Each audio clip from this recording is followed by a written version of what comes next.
Sunan Kudus merupakan wali songo yang sangat disegani oleh masyarakat di Nusantara. Bergelar Waliul Ilmi, beliau merupakan salah seorang yang sangat berjasa dalam menyampaikan ilmu ajaran agama Islam. Selain menyebarkan agama Islam di wilayah Nusantara, Sunan Kudus juga meninggalkan berbagai peninggalan yang membuatnya tetap dikenang sampai sekarang. Sayyid Ja'far Shadiq Ajemat Khan atau Sunan Kudus memiliki ayah bernama Raden Usman Haji atau Sunan Ngudung yang merupakan anak dari Sultan Sayyid Fadl Ali Murtado. Perjalanan Sunan Kudus dalam berdakwah dan menyampaikan ajaran agama Islam lebih mengutamakan kebijaksanaan dalam menentukan taktik dan siasat. Cara tersebut dilakukan karena dinilai paling sesuai untuk mengajak masyarakat mengikuti ajaran agama Islam. Dalam berdakwah, Sunan Kudus menerapkan strategi serupa seperti Sunan Kalijaga dan Sunan Bonang, di mana beliau membiarkan terlebih dahulu kepercayaan yang telah ada dan tidak mengubah adat istiadat yang sudah dilakukan oleh masyarakat. Karena beliau tidak suka menggunakan jalan yang radikal atau penuh kekerasan dan memaksa masyarakat untuk memeluk ajaran Islam. Sunan Kudus lebih memilih untuk mengikuti dari belakang setiap adat dan kelakuan masyarakat, namun juga berusaha untuk mempengaruhi dan mengubahnya sedikit demi sedikit. Cara ini disebutnya dengan Tutwuri Handayani.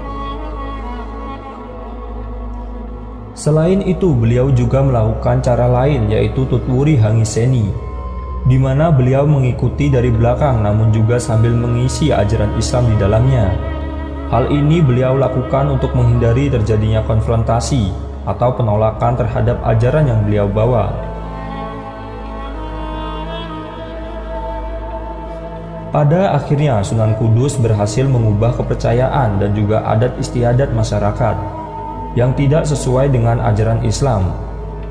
Masyarakat yang sudah mengikuti ajaran agama Islam juga harus bisa berusaha untuk menarik simpatik masyarakat lain agar tertarik dan mau mendekat dengan agama Islam.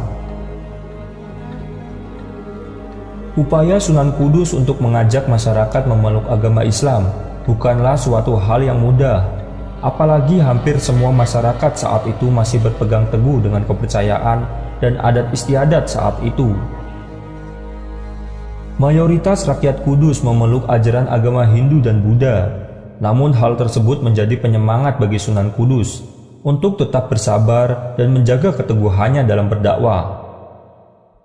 Suatu ketika Sunan Kudus membeli seekor sapi dari Hindia.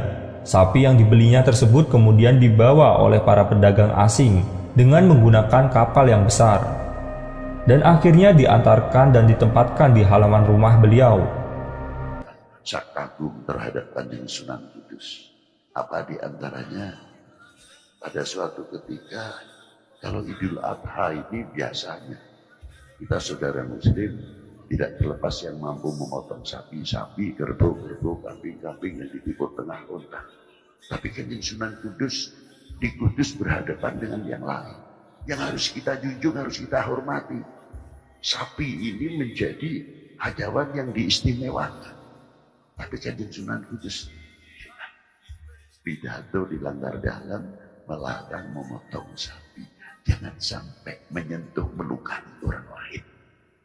Dari situlah Pangeran Poncowati menyerahkan keraton Poncowati yang di Kudus kepada Kanjeng Sunan Kudus. Kerajaannya diserahkan. Kalau saya mungkin ya otomatis siapa orang yang ingin duduk di kursi, tidak ingin duduk di kursi. Tapi apa yang terjadi?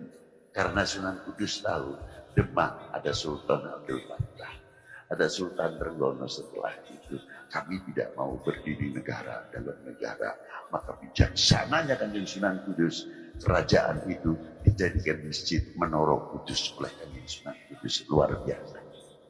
Ini ketauladanan. Tiang ingkang sampun sedo isih iso mernah-mernah ki wong urip ndongakno. Asal sedane ngasta ngamal saleh.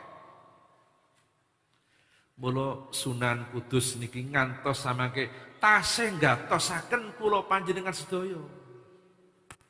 Maka sering-seringlah berziarah ke makam Sunan Kudus. Terus tiang senajan sampun situ, asal sedanipun ngasta ngamal soleh, tesih saged mernah-mernahke wong urip.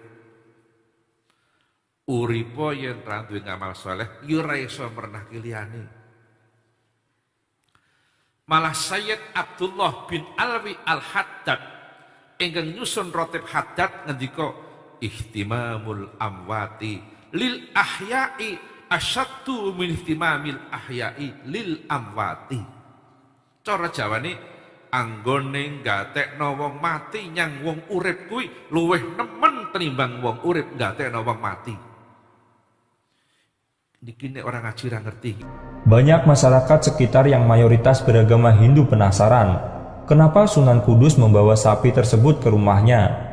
Karena dalam pandangan agama Hindu, sapi dianggap sebagai hewan yang suci dan dipergunakan sebagai kendaraan para dewa. Di dalam agama Hindu sendiri, menyembelih sapi merupakan suatu perbuatan dosa dan dikutuk oleh dewa. Dalam waktu sekejap saja setelah sapi tersebut sampai di halaman rumah Sunan Kudus, masyarakat sekitar baik yang beragama Hindu atau Buddha ramai mendatangi halaman rumah Sunan Kudus. Akhirnya beliau memutuskan untuk keluar dari rumahnya dan berbicara dengan masyarakat yang ramai berkumpul di halaman rumahnya itu. Beliau mengatakan bahwa rakyatnya itu tidak boleh menyakiti apalagi menyembelih sapi. Beliau kemudian juga bercerita bahwa saat masih kecil beliau pernah ditolong oleh seekor sapi dan diberi susu yang segar. Masyarakat yang beragama Hindu merasa sangat kagum dengan cerita Sunan Kudus tersebut. Mereka menganggap bahwa Sunan Kudus merupakan titisan Dewa Wisnu. Akhirnya dari kejadian tersebut masyarakat di sana bersedia untuk mendengarkan ceramah Sunan Kudus dengan senang hati. Beliau kemudian menyampaikan bahwa di dalam Al-Quran juga terdapat sebuah surat khusus tentang sapi, yaitu dalam bahasa Arab, surat tersebut bernama Al-Baqarah. Mendengar hal tersebut, masyarakat yang beragama Hindu semakin tertarik lagi untuk mendengarkan cerita dari Sunan Kudus. Setelah kejadian tersebut, banyak masyarakat yang merasa simpatik dengan Sunan Kudus dan dengan ajaran yang dibawanya. Masyarakat Hindu kemudian banyak yang memeluk agama Islam dengan sukarela dan tanpa paksaan. Selanjutnya beliau juga mendirikan sebuah masjid yang arsitektur bangunannya dibuat tidak jauh berbeda dengan bangunan candi. Hal tersebut bisa dilihat pada bentuk menara Masjid Kudus. Bentuk tersebut dipilih agar masyarakat Hindu merasa akrab dan nyaman, sehingga tidak segan untuk masuk ke dalam masjid dan mendengarkan ceramah dari Sunan Kudus. Perjuangan Sunan Kudus dalam menyebarkan agama Islam seiring berjalannya waktu, akhirnya beliau berhasil mengajak banyak umat Hindu untuk masuk dan memeluk agama Islam dengan sikap toleransi yang tinggi, di mana mereka tetap menghormati sapi yang dianggapnya berharga dalam agama Hindu, dan juga membuat masjid yang menyerupai bangunan candi. Selain sikap toleransi yang tinggi, Sunan Kudus juga menerapkan ajaran Gus Jigan yang bagaimana mengajarkan hidup di dunia dan di akhirat. Ajaran ini selalu disampaikan kepada semua santrinya di sekitar kota Kudus dan sekitarnya. Gus Jigang adalah kependekan dari bagus, ngaji, dan dagang. Gus berarti bagus akhlaknya, Ji yang berarti rajin mengaji, dan Gang yang berarti dagang. Maksud dari Sunan Kudus adalah selain mementingkan duniawi, harus diimbangi dengan kehidupan untuk akhirat, sebagaimana yang tersirat dalam ajaran Gus Jigang tersebut. Maka tidak mengherankan jika kota Kudus adalah kota yang memiliki perkembangan ekonomi yang sangat pesat. Hingga saat ini, kota Kudus masih terkenal dengan kemajuan ekonominya sebagai kota kretek. Sebagai seorang waliullah, Sunan Kudus memiliki karomah-karomah yang dikehendaki Allah Subhanahu wa Ta'ala. Karomah yang pertama dapat menyembuhkan penyakit atas izin Allah Subhanahu wa taala. Ketika Sunan Kudus menunaikan haji ke tanah Arab, masyarakat di kota tersebut sedang terkena wabah penyakit. Pemerintahan di kota Arab mengadakan sayembara untuk siapa yang bisa menyembuhkan wabah yang terjadi saat itu akan diberi hadiah. Dan akhirnya Sunan Kudus menyanggupi untuk dapat menyembuhkan wabah yang terjadi saat itu. Atas izin Allah Subhanahu wa taala, Sunan Kudus dapat menyembuhkan penyakit wabah yang menjangkiti masyarakat.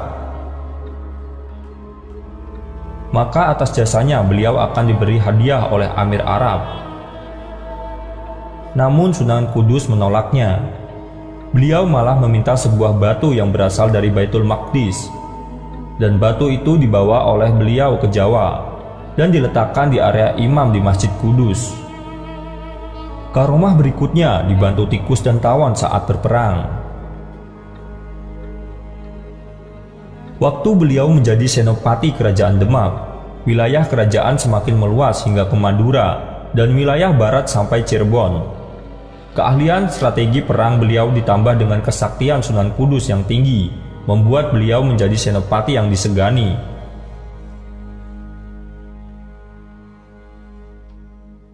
Beliau memiliki semacam rompi yang dipakai jika sedang berperang.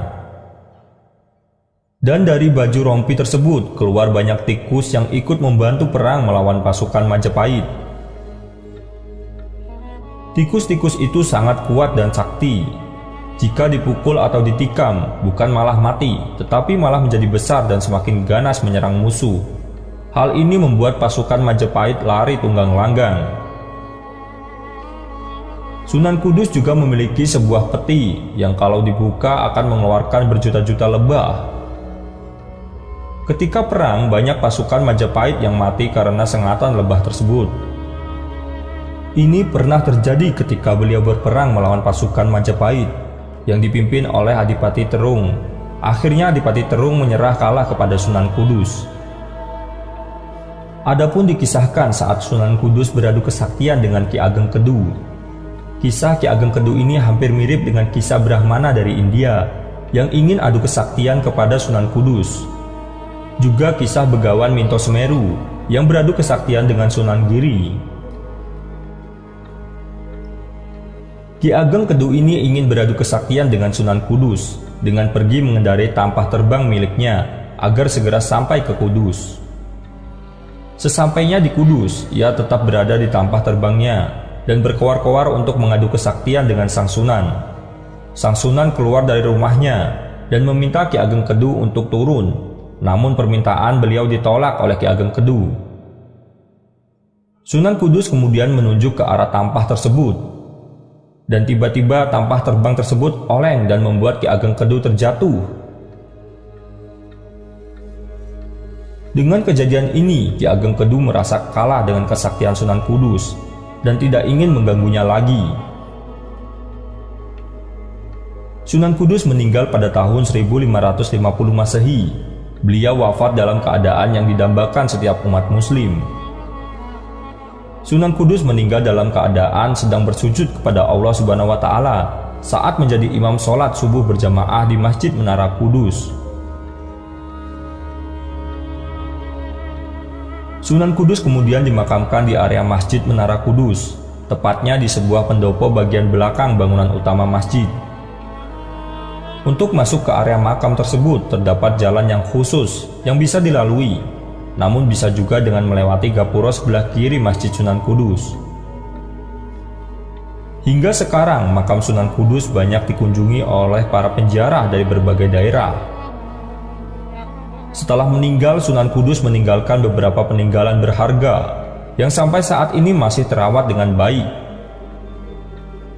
Berikut ini beberapa peninggalan dari Sunan Kudus, yaitu Menara Kudus, pusaka keris Cintoko, 2 tombak Sunan Kudus, dan tembang Asmarandana. Itulah kisah Sunan Kudus yang merupakan waliul ilmi.